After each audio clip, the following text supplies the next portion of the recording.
agala okuwulira kiki kyemuyiseemu nga family ya munnaffe mukulu Edward Ssebuufu, era nekyoyagala abannayuganda n'abalala batuuliza bategeere, ebiruubirwa byo, ngeri gy'olaba embeera gye tulimu ffenna nga bannayuganda, naddala mwe ab'enju ya Ssebuufu Eddie. Maama tukwaniriza, genda mu maaso. Kale ssebo neyanzizza mwenna abali ku mukutu guno. Okuva Eddie bwe yakwatibwa 27 ewiikisi 2 ng'emabega nali ku kitanda nga ndi mulwadde era nga yanzijanjaba n'abaana bange abamu. Then nali naakamala okutereeramu katono ngenda okuwulira omwana wange omu nankubira essimu ekiro nambuuza, maama oli bulungi? Nze ndi bulungi. Obulwadde buli butya? Nze waliwo eddagala lyenjagala lyessiina. Enkya tujja kujja tuligule. Eri agenda kumbuulira kulaba oba nina kyemmanyi. Infact nali siina kyemmanyi. Kati bwe nakeera ku makya ngenda okuteekako kiti, ngenda okugenda ku Facebook nga ndaba Lumbu y'ayogera agamba Eddie Mutwe yawambiddwa, nga ndowooza oba bya bulimba. Nenziramu nensoma nenda okubikula buli wamu, omutima ne gunzigwamu. Nenkubira omwana wange nemugamba Martha, wabadde oyagala kuŋŋamba bya Eddie? Naŋŋamba ye maama, naye nadde saagala kutiisa, nga njagala osooke weebaka okere ku makya otegeere nga pressure erinza okulinnya. Infact era yalinnya. Naye tusaba omwami Muhoozi alina omwana wange, atuwa omwana waffe. Omwana waffe tumwagala, n'abalala bonna abasibiddwa abatalina musango. Tufune obwenkanya, at least kale amutwale mu kkooti bw'aba alina kye yakola oba omusango gwonna bamuvunaane, tumanye nti ali mu kkomera gindi tusobola omulabako. Naye tetumulabako, opositinze ali bwereere, tayambadde kumuswaza mu baana be, n'ensi yonna okumulaba nti Eddie Mutwe afaanana bw'atyo. Omusajja yali alabika obulungi. Era tusaba n'obuwombeefu bungi batuwa omwana waffe. Embeera gye tulimu si nnungi.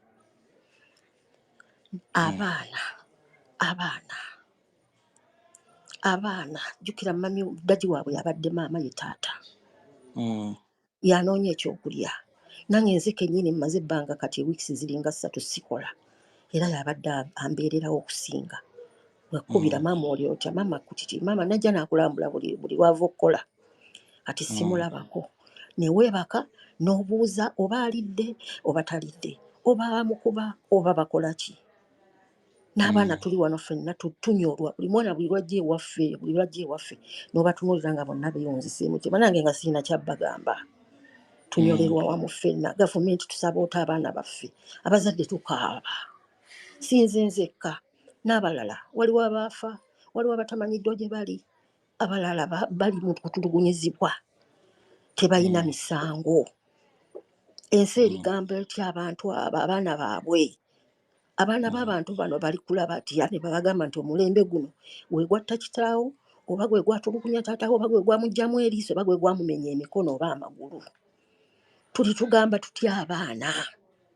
Era abaana bagenda kukula batya nga katulinawo wano abaana aba Eddie. Kale ngezezza ku bange. Batunula bawulira nga twogera bino bagamba ye omulembe guno gwe gukola gwe gwatulugunya taata waffe. N'abaana abalala bwe batyo. Ensi esaasira abantu. Tunyolwa, tukaaba. Bato omwana waffe. Weebale nnyo mami okwogera n'obuvumu obwo. Era byogedde byonna wano tulaba nga abantu bakkaanya naawe. For the benefit of those who are not fluent or conversant with Luganda, there are 5 bullet points that Mr.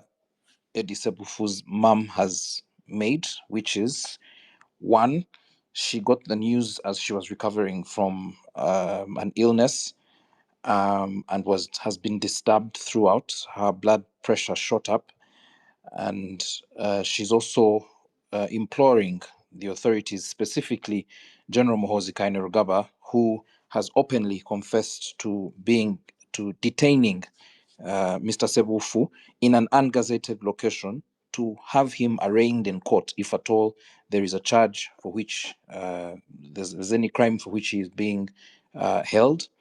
She's also called that for all political detainees or prisoners to be released beyond just the fact of her son. She is distraught about the way in which he has been treated, the humiliating pictures that have been shared, the obvious mistreatment that he's been subjected to. She can't stop thinking about his situation and how he's doing, whether he's eaten, whether he's slept well, and all that. And finally, she notes with grave concern about how these children will grow up in a kind of world that is a complete opposite of what they've otherwise grown up to know. So next, we will hear from Kavuma Jamshid, who's also a previous victim, and I request production to have him up. And in the interest of time, as you make Kavuma Jamshid a speaker, also do that for Judith, Damlira's wife. Yes, and then Kasim Sebude's mother will also speak to us before we come to the rest of the audience. So I'm requesting our colleagues in the back room to give the mic to Kavuma Jamshid. Yes, he's requested. His handle is, I believe that's... At Jamshid Kavuma. Yes. I've sent him a request. I don't know whether he's seen it. Jamshid Kavuma, please accept the request and speak to us.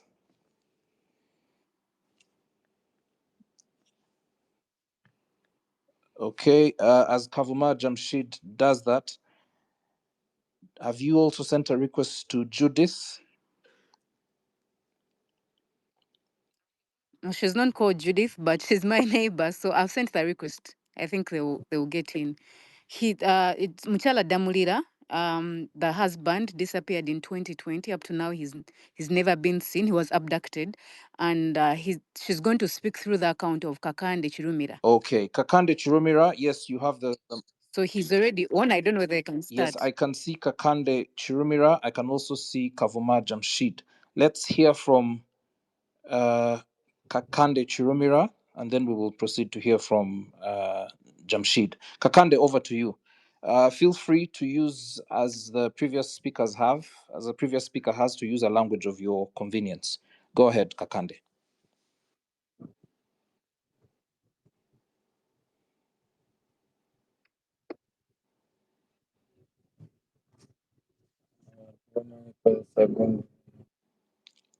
Kakande, over to you. Kakande, please unmute. I think you're muted. Okay, he has unmuted. Go ahead. Okay, now you can speak.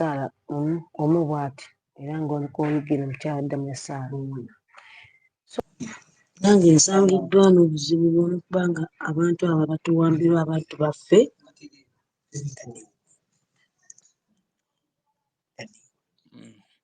batuwambira abantu baffe naffe tusangiddwa nga naffe tulina obulumi.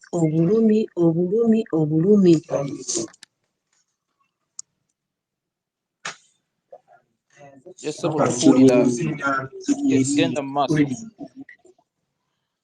Tusangiddwa nga tulina obulumi nga bw'owulya nti obulumi okutuwambiranga abantu baffe ate ne bamala ne babeegaana abantu baffe. Nze mukyala Damulira nina obuzibu bwe nasanga okubaleba bwamba bbaawa.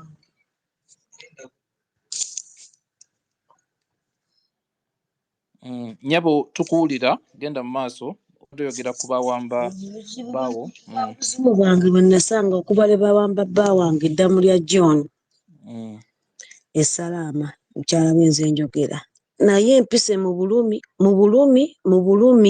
obutajja kugamba nti kino nakiri naye twebuuza abantu baffe bawambanga baaki naye ng'owamba omuntu Mama mukyala Damulira wali tunyonyodde kyekyaliyo bawe bamusanga bamutwala ddi n'ebirala. Mukyala Damulya John bamujja wa Kisekka ku dduuka lye ne bamutwala 2022. Emyaka 5 gigenda kuwera nga 21 Novemba. Omusajja okuva le bamutwala 2020. So si 2020. Kati okuva le batwala Damulira ogwo omwaka gwe bamutwala mpaka olwaleero tetuddangamu kulaba Damulira. Tutuuse mu makooti, tutuuse mu makooti ag'enjawulo, makomera batugamba talabikako. Kyokka ate nga Museveni oyo gwolaba yasoma Damulira n'agamba nti amuyina, ate bwe yamala yamwegaana, ate ne bamala ne bavunika fayiro zaffe batutambuza butambuza tebatubulya mazima ge kiki ekituufu bakimanyi, naye Museveni abantu baffe abatwala wa. Lwaki atubonyaabonya okutuuka ku kino? Musajja n'akuleka ddala otwala omuntu ng'omumanyi ti naye gw'otutte olawuza olumizza bameka? Olumizza famire omuntu omu oyo gwolaba yeebadde empagi ya famire yonna, abaana be, maama we n'abalala n'embeera gye tuyitamu. Nze mukyala Damulya nina embeera gye mpitamu lwakuba nze nawulira nga sikyalina na bigambo bye njagala nakwogera kuba byanzigwako. Naye Museveni twakola ki? Abalala n'ogamba abantu 18 wabeegaana, musajja gwe watutambuza paka. Tobayina ate obayina ate sibayina tibiki. Kati tukole kituukirewo okutuuka ku kino. Makomera tebaliiyo ate gwe abatwala abasirikale bwe batwala abantu lwaki temutusaasire ne mutuwa abantu baffe naffe tuba mu nnaku eno. Naye batuuka kubanga abaana bo bakusaba taata wammwe, taata kati nafuuka maama ne taata lwaki mbeeramu eyo embeera? Gwe bumanyi kyempitamu naye olw'okuba ofuluma mu nju ne bagamba nti ogenze naye nga nekyogenda okunoonya tokimanyi, naye nga abaana bo abamu batudde waka tebasoma ate n'okunanga kyekyo kulwala bikoze bitya. Lwaki Museveni otubonyaabonya? Lwaki totuwa abantu baffe? Musajja gwe tukwegayiridde tukaabye biweddeyo nagasangula naye ngajjako sikyalina gansangula okuleka gwe ng'okutte ku makya n'ogamba mukazi gwe nkwadde abantu maama w'omusajja oyo Damulira yalekeraawo okwogera, ayogera ekintu kimu. Omwana wange omwana lwaki omukuntusa kweyo embeera? Nawe gwe musajja gwe tozaalanga toyina bantu toyina bazzukulu, kiki otubonyaabonya okutuuka ku mbeera bweki? Musajja gwe Museveni tuyambe tuwa abantu baffe. Naye ng'okimanyi wafukamira ku makya nga maama wakuzaala n'akuteeka ebweru. Kiki kye twakola ekyo tusaasira abaana bo ne bakoma ne bakulisaayo kyokka nga bakulisaayo nakava tekalimu yadde emitwalo ekintu kyesiringi omutwalo ebintu obataddemu omugaati. Naye gwe musajja gwe tusaasire tukwegayiridde buno obulumi kubanga tulinga abazaala essaawa zino abali mu makomera bate n'abawambibwa bajjeeyo. Ate era nkwegayiridde abatalina musango bantu bajje mu makomera baleete mu kooti bawozebwe. Naye nga mukazi wa ddala ddala yasindika abaana bakuze ne taata naye gwe oyina eddala ddala ekisa musajja gwe kitotusaasira tuyita mu bulumi lwakuba totumanyi bwe tuli bubi kubanga sigwe Katonda Katonda yateekawo abantu babiri n'agamba nti kibaawukanya kuba kufa, naye ate gwe watwawukanya sigwe Katonda. Tetwajja kuteeba nti gwogere twawukanya kuba tutwagattibwa nga tumanyi nti munnange agenze naye n'amala lugambula nina balaga ki n'amala lusigalina. Nange bwe nalindaga nti bwati bwonna mutambuddewo nange nti okunteekawo obumu tulwala tumunyabonyezebwa. Oye bannange Museveni nkwegayiridde taata tuwa abantu baffe. Tusaba abali mu makomera munnange bate kale bo babalabako naye nabo bate bajje bawuzibwe naye ffe abaabuzibwawo emyaka 5 ddala omuntu wa munno. Maama tunyolwa wamu naawe n'abaana bo olw'okubuzibwawo okwa bawo mwami Damulira John, era ndowooza abantu bonna bawulidde, era tusuubira ne buno obubaka bujja kutuuka ku abo bekikwatako. Again, for the benefit of those who might not comprehend Luganda, this is John Damulira's wife. As you can probably tell, she is disconsolate, and she has talked about the situation in which she's going through, including the fact that she is completely, going through indescribable heartache. She has to play the role of mother and father because her husband has been missing for close to 5 years now, having been picked up from his shop in Kampala and has never been seen again. She doesn't know anymore what to say or what answers to give to her children when they ask about their father. She's also said, rather concerningly, that one of her children has been affected by the withdrawal syndrome. That child only speaks a word or two and that's it, and does not talk. This withdrawal having been brought on by the disappearance of the father for close to 5 years now.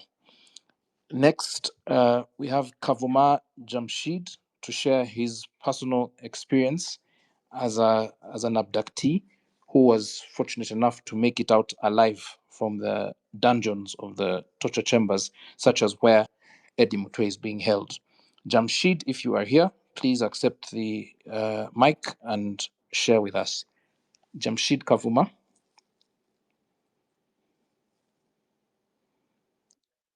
Okay, go ahead. I see you. Please share. And like the others, feel free to speak in a language of your convenience. Okay. Bannange oba mumpulira. Stebo tukuwulira genda maaso tukulya bulungi nnyo. Tukuwulira ssebo.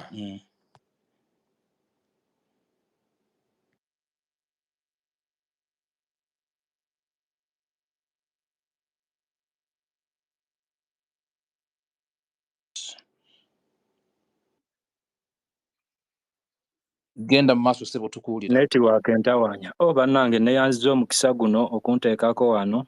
Sijja kwogera Luzungu kuba erinnya linnuma yinza okugira. So kanjogere mu Luganda lwentegeera. Oh dear. We have a challenge with Jamshid because he keeps coming on and going off. So I will line up as we wait for him to sort that glitch out. I will now ask Ajmaru, who is with the mother of Kasim Sepude, who was arrested alongside Eddie Mutwe. So Ajmaru, if you are here, to my co-host, Dr. Nalukwago, I've tried to look for his hand, or I can't see it. Okay, in that case... I've looked for Jamal's hand, I can't see it. So I think probably if he's on, he can send a request, then I let him speak. Ajmaru, if you are here, please send a request to speak and you will be allowed to do so.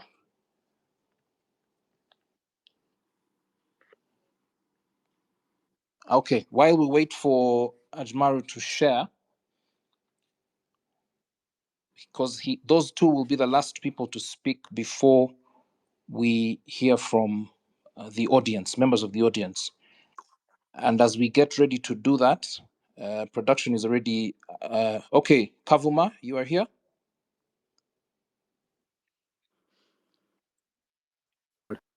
Katusaba oyitemu bwangu otuuse obubaka. Ennaku. Oh dear. Okay. For Jamshid, just so that his story is not lost in the weeds of this network challenge, I will request Benjamin, if he's still here, to share Jamshid's audio in a minute so that we afford him the audience that he deserves. And then we will open the floor to the audience to share. Benjamin, if you may.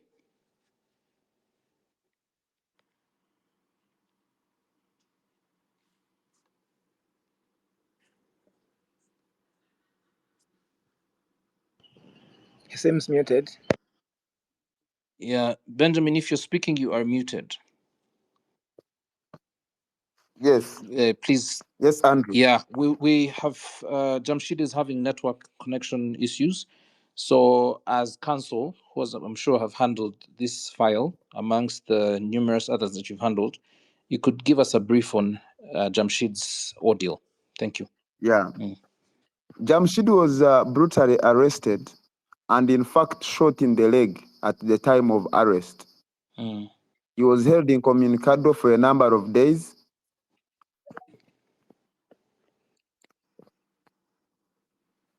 Jamshid was brutally arrested and in fact shot in the leg at the time of arrest. He was held incommunicado at the time of arrest, and we applied for habeas corpus, but when the state was served, they produced him in court and charged him with malicious damage to the vehicle that the security personnel who came to arrest him were moving in.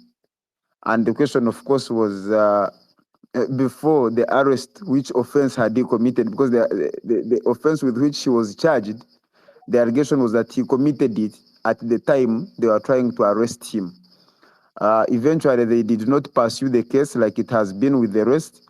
And to give this proper context is that most of our people, most of our colleagues have been arrested on trumped-up charges. They are held for a number of days, eventually produced in court sometimes. And when they get bail, the matter never comes up for trial. 2 years down the road, 3 years down the road. Why? Because the state has no evidence and they are just holding them on trumped-up charges, basically for purposes of persecuting them. And Kavuma Jamshid's case is one of such cases of fabricated charges. Sure. Thank you so much for that brief. Were we able to get the final speaker on the panel so that he can share as well? Kasim Sebude's mother, who is with Ajmaru. If you are here, please either request and then we can hear from you and move to the audience. We will select speakers, but before we do that, please note that you have exactly a minute. We have, yes, please, my colleague in production, go ahead. No, I have we cannot opened? see Ajmal's.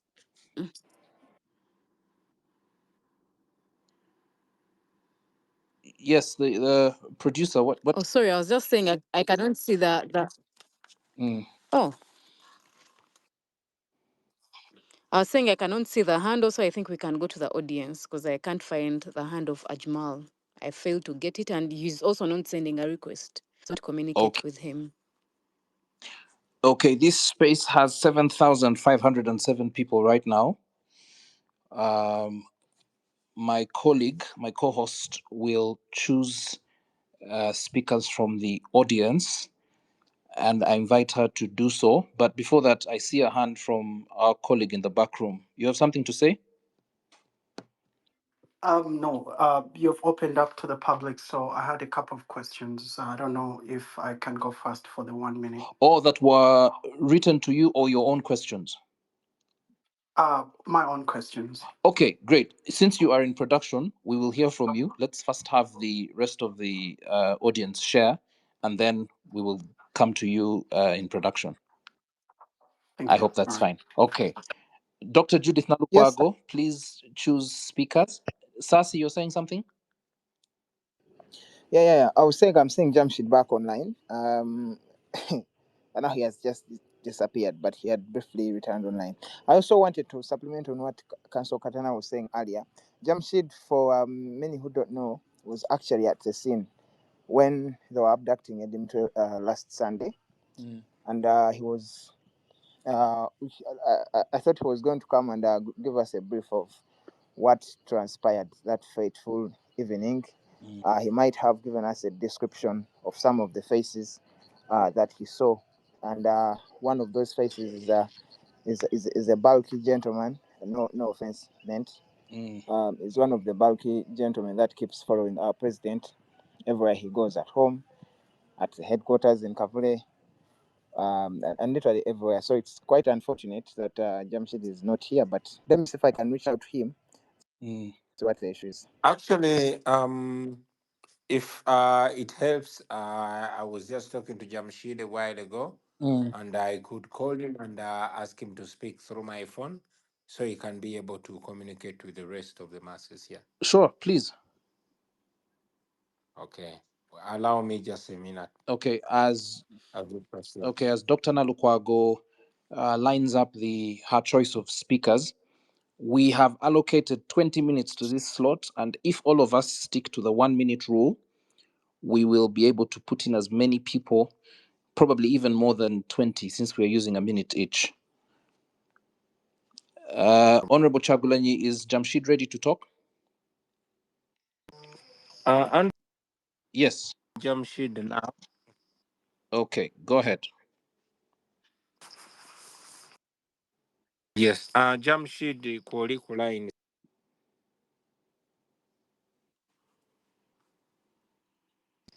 Era abaliriza bulungi nnyo ssebo. Kale kangende maaso.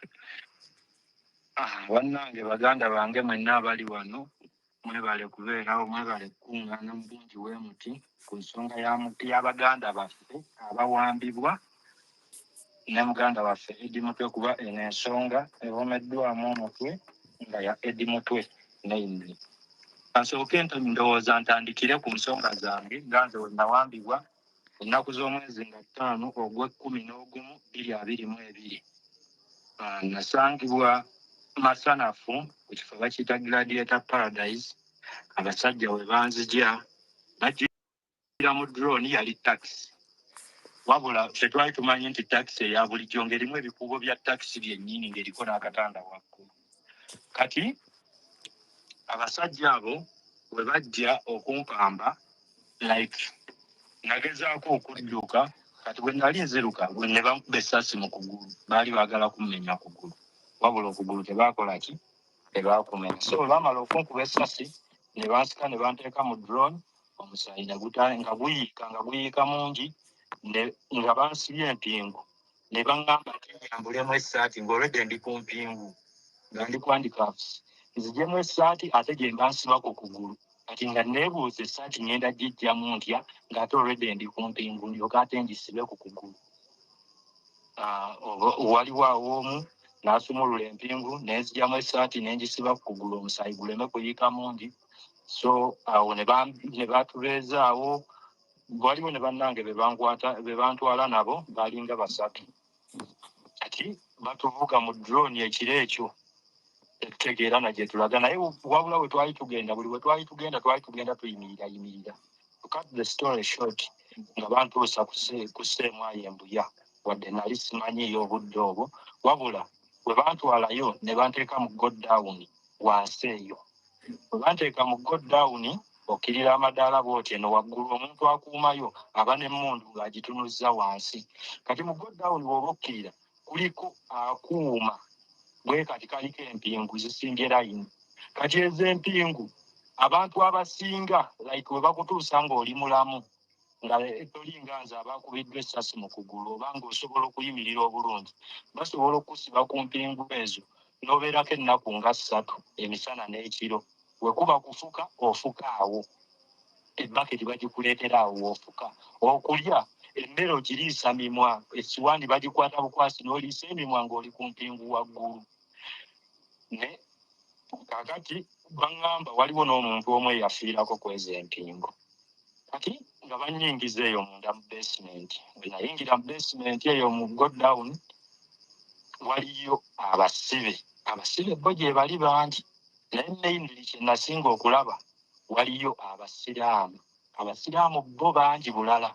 Oyinza okugamba eri muzikiti, eno gavumenti simanyi lwaki ewalana nnyo abasiraamu, ewala n'obusiraamu. Ndowooza n'Abaganda mwe babatwalira, kubanga ate oba musiraamu ng'oli Muganda kisukka.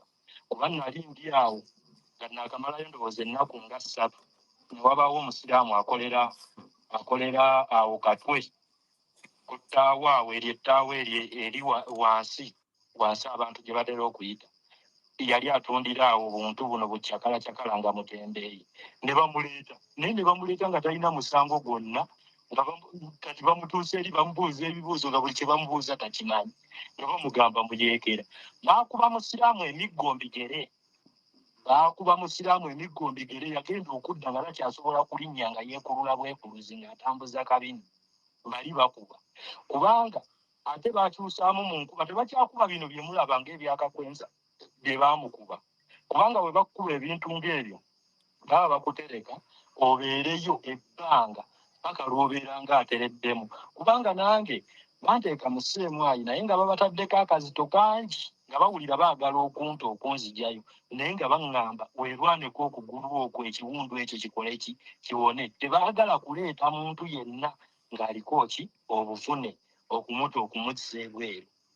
So nga mbeera eyo bwe bannangira bye basinga okukozesa bye bakubisa bakugamba gwe kaakati oli wano mugamba mulwanirira ggwanga gwe mulwanirira ali eri n'abaana be beeyagala olwo nga bagamba pulezidenti kati ate olumala nga bagamba nti oyo gwe mulwanirira ali kimu naffe kati n'obabuuza nti ate waaba kimu nammwe bw'aba ali nammwe nga mukola naye lwaki mubeera ate ffe mutukwata ffe abaagala kyali wammwe kyemugamba kyali wammwe temumwagaliza kubeera bulungi kubanga kyali wammwe kuba ffe bwe tumubaako tuba tulina omumuvimbisa era tumwagale nga bwe mwalikoze eki bwe mwali kyagadde kitegeeza bwe twagala kyali wammwe nammwe tuba tukoze eki tuba tubaagadde naye munnange ng'ekyo emiggo giba givuga eri bakuba emiggo wabaawo egya breakfast lunch ne sapa buli omu obudde bwe bwakubirwako emiggo era omuggo gunyooka ku Ssemwayi eyo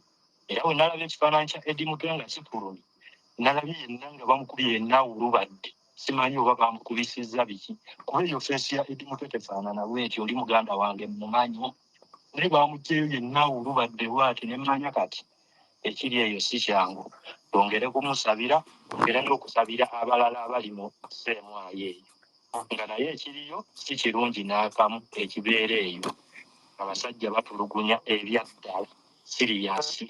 Maybe Jamshid wandyagadde oba paintingira ku kifaananyi ku nkwata Eddie Mutwe gye baamukwata engeri gye waliwo. Apologies, moderator. That's fine, honorable. Go, Jamshid genda mu maaso tubuulire kuba waliwo nga bakwata nga bawamba Eddie Mutwe. Olunaku olwo twali tugenze ku hakiika mu Busiraamu ogwo omukolo guba gwa kusalira mwana. Buli mwana mu Busiraamu bamusalira. Omuwala bamusalira embuzi emu, omulenzi bamusalira embuzi ebbiri. Waliwo mukyali waffe oba mukwano gwaffe gwe tukuuma naye pulezidenti bamuyita Isima yatuyita ku mukolo ogwo. Ne tugenda tubeewo ng'abajulizi ku mukolo ng'asalira omwana we. Era naliyo nze Eddie Mutwe, Isima, Swale, gundi Honorable Namboze, Waiswa Mufumbiro, Honorable Waiswa Mufumbiro bonna baaliyo. N'abo abaana b'emukono baaliyo. So kaakati omukolo tugutambuza omukolo guwedde. Ssaawa ng'emu kawungeezi. Buli omu kati ayamuka kudda waka. Tuba tutambula awo tukyali awo mu lujja tunyumyanyumyamu abamu batambula bambuka. Kati abamu baba batambula bambuka ku kkubo. Eddie Mutwe emmotoka ye yali agipaakinze ku kkubo ndowooza yali addayo kulinnya mmotoka ye. Kati tugenda okulaba abaana bakkirira emisinde bakkirira eri wansi ku maka goono alinga ali ku lusozi kati bwokkirira waliyo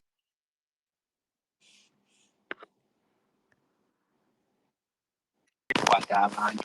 Kati ffe engeri gye tulina sirikale ba bulijjo tugamba kati ffe abatalina musango batukwatira ki kubanga okukola pate mu makaago si musango. Ne tugamba nammwe temutukiisatiisa ebyo bye muliko byakusaaga. Kati tusigalawo ffe twali tusigadde awo tuyimiridde kati noonya ngamba Eddie oba aliwa manyi oba akyali wali ewa Isimu kumbe gye yayambuse. Kati tuba tukyali awo tugenda okulaba drone ejja yasala omulundi gumu kuba bwe twali tewaali wala n'ekkubo yasala omulundi gumu ng'erimu amataala gaaka nnyo we yagenda n'esiba omulundi gumu nedda reverse neggala akakubo akaali kakkirira ku maka ga Isimu. Kati we yaggala akakubo ako ffe tudduka nga tukkirira ku kisaalu wansi kumbe ye edi yabadde ayambuka kuki ku mmotoka kati mu kwambuka ku mmotoka bagenda balaba drone ezo nga zizze kuba drone zaali 3 nga waliwo ne double cabin n'akamotoka akatono ndowooza ke kalimu oyo omwami so kati gundi edi mutwe abadduka abulawo n'abo abalenzi be yali nabo okuli oyo Sebudde Kasimu gwe tuyita Kunta mwana weeyo mukono waliwo n'omulala bamuyita Fred ndowooza n'oyo omulala gwe bamukwata balinga 4 kati baba bagenda bati nga wabaawo omuntu omu ayita nti edi mutwe nga badduka nabo kati oyo yayita edi mutwe yaleetera edi mutwe obuzibu we yamuyita abasirikale ne bamanya nti edi akola ki ali eri ne bagenda ne bazikookingirawo emmundu okimanyi bwe bazikookinga baba baagala kumutta musajja wattu naye nakkakkana ne bamutwala naye tebamutwala bulungi bamutwalira ddala mu mbeera embi kati ffe olwo tudduse tukkiridde ku kisaalu era we natuukayo ku kisaalu nasooka nenkubira pulezidenti essimu naye ndowooza yali bize teyasobola nenkubira maama nemutegeeza nti edi mutwe bamulidde kati tugereyo ku kisaalu twamalayo ndowooza essaawa nga 2 tumala tukomawo nga abasajja bambuse tutuuka mu maka mukyala wa Isima yali yasigaddewo n'abazadde baali basigaddewo mu maka kati wetudda nga omukyala atusigira ekifaananyi ng'atugamba waliwo omusajja azze wano abadde munene alina ekirevu ayambadde topi ya black n'ebyambalo byayambadde bya black naye ye nga tali mu uniform ali mu leeya nga munenenene bw'ati era nze nakimanyirawo nti oyo muwummuza kubanga ye yali akola ki yatumanyi ffenna atumanyi kuba atutambulyako muza yatuuka ku maka ga Isima n'ababuuza kati nasooka ayimiriza gano amagye ge yali atambula nago agamuli emabega abo abaali mu uniform n'abagamba simama kati ye n'abeera ng'ayingira mu nnyumba n'alingizaayo bw'ati agenda okulingizaayo ndowooza yali akimye effengolo edi gye baamulidde dda ndowooza yali alowooza naffe tukyaliwo so kati bwe yabagamba simama n'alingizaayo n'amala ne beetooloola awo ennyumba ne bamala ne batambula ne badda mu mmotoka zaabwe ne bakola ki ne bagenda naye nga mission eyaliwo naffe ndowooza baali baagala otutwalira abo Katonda yataasa butaasa awo we twawonera ffe bwekityo bwe kyali. Over to Thank you. you. Thank you, Chagulanyi, for your innovation in calling him and having him get on as he had a network issue. We appreciate him sharing as much. Again, this is the final speaker from the panel, and so I will briefly translate, and this time we'll go to the audience. Jamshid was abducted. He told us about his ordeal. He was abducted in what has now come to be known as a drone, which is usually a minivan. The minivans that have been reconditioned to suit the purposes of abduction, made many stops along the way until he was detained in a place that he later got to know as the dreaded and infamous or notorious Chieftaincy of Military Intelligence Detention Centers, which is a detention center, which is a dungeon. Many people have complained or talked about being held here. He gave us a description of the basement or the dungeon in which people are held, and said, if you've been brought in without any major injuries, you are immediately restrained using handcuffs and will spend up to 3 days on those restraints. Calls of nature are to be answered there. You will not be allowed to go somewhere to relieve yourself in a place of convenience. He also said some people have actually died there on those handcuffs, and also, quite disturbingly, that meals are delivered to you there. You have to eat using your mouth, like a dog or another animal would. You're not given the benefit of holding the food or picking it from a plate. The food is brought before you, and then you pick it up with your mouth in such humiliating conditions. He also noted that he observed a high number, disproportionately high number of Muslim detainees. Also talked about a man who was brought in without any particular charge, who was beaten terribly, and described one of the torture methods, which is hitting people under the feet. That is something that we repeatedly hear. He was hit under the feet, and that his own injury, his captors refused to release him until he got better, saying that they cannot release him with evident torture marks, as well as the bullet wound that he sustained when he was shot in the process of being abducted. It's a terrible ordeal that he went through, but that's essentially what he said. His final remarks were about how Eddie Mutwe was abducted, where they'd gone to attend an event for a child who was being named, or some such social event. And that's when a drone, the one that I described earlier, came, and out of which these armed operatives came, threatened them with guns, and took Eddie Mutwe away. Finally, he makes mention of the presence of a notorious individual called Muhoozi, who is regularly seen trailing Honorable Chagulanyi and other party leaders and bodyguards of the leadership of the party. This gentleman was present at the scene, and so evidently helped, or at least took part in the process of abduction. Dr. Nalukwago, who is your first speaker from the audience? 1 minute.